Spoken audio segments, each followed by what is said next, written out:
Dari sini kita bisa paham bahwa Amerika sedang menjalankan strategi propaganda dan mental para pemimpin Iran nampaknya benar-benar sudah teruji di medan tempur. Di saat ancaman pembunuhan ini datang, Masoud Pezeshkian justru terlihat santai. Presiden Iran ini malah berjalan kaki sambil menyapa warga di tengah kerumunan tanpa penjagaan ketat.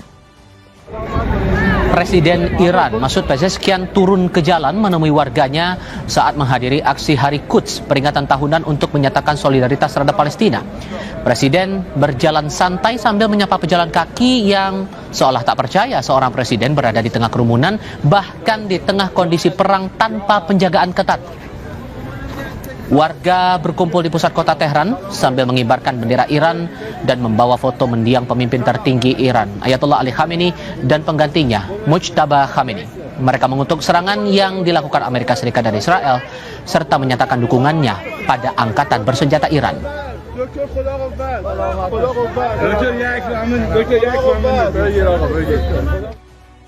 Sepatu lari dari Spotek ini punya desain yang sangat fashionable. Cek linknya di bawah ini. Iran semakin kuat dapat backingan dari Rusia Cina.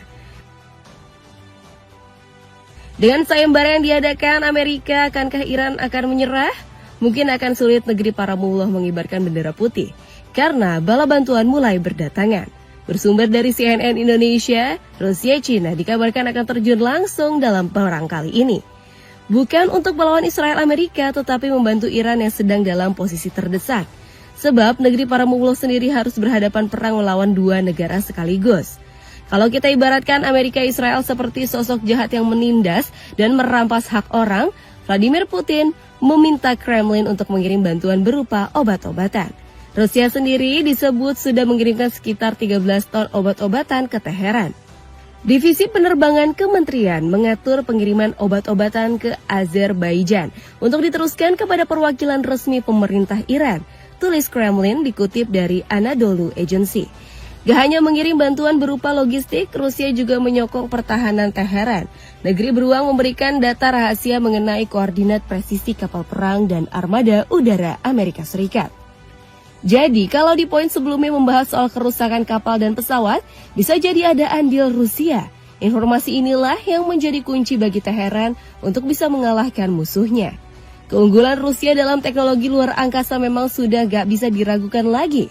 Satelit Canopus 5 kini boleh dipergunakan oleh Iran untuk memantau pergerakan musuh. Kita juga gak boleh melupakan jasa Cina yang juga turut memberikan sumbangan 3,36 miliar rupiah. Dana fantastis ini digelontorkan kepada korban serangan rudal Amerika di sekolah. Cina menyatakan belasungkawa yang cukup mendalam atas peristiwa tersebut. Mungkin saat ini Rusia Cina hanya memberikan sumbangan-sumbangan kecil. Bukan gak mungkin, jika perang ini terus bergejolak, Putin dan Xi Jinping bakal turun. Apalagi perang ini sudah mengganggu jalur pelayaran laut setelah penutupan Selat Hormuz. Akan tetapi Iran memperbolehkan hanya kapal Cina dan Rusia yang boleh melintas. Mungkin inilah yang menjadi penyebab Amerika Israel murka karena tidak diperbolehkan lewat.